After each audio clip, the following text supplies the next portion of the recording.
Hi friends, Sunitha kitchen and garden స్వాగతం అండి. Friends, ఈరోజు అయితే నేను మీకు మా గార్డెన్లోని పచ్చిమిర్చి చెట్టు చూపిస్తున్నాను. ఫ్రెండ్స్, చూసారండి, ఒకే చెట్టు అండి ఇది. ఒక్క చెట్టుకి 100 కాయలు కాసాయి. ఫ్రెండ్స్, చూసారండి, మేమైతే ఉంచేసామండి. ఇవి పండు మిర్చి పచ్చడి చేసుకోవచ్చు అని ఉంచేసామన్నమాట. చూసారా ఫ్రెండ్స్, చాలా బాగున్నాయండి. కాయలు కూడా మంచి తెలుపు కాయలండి. పచ్చిమిర్చిలో కూడా రకాలు ఉంటాయి కదండి. ఈ మిర్చి అయితే తెలుపుకాయ అయితే కర్రీస్లో కూడా చాలా బాగుంటుందండి.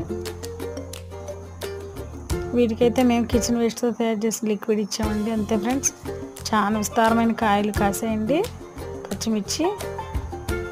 చూసారా ఫ్రెండ్స్, చాలా బాగున్నాయి అనమాట. ఫ్రెండ్స్, ఈ వీడియోస్ లైక్ చేయండి, నా ఛానల్ సబ్స్క్రైబ్ చేసుకుని మీ ఫ్రెండ్స్కి కూడా షేర్ చేయండి. Thank you for watching.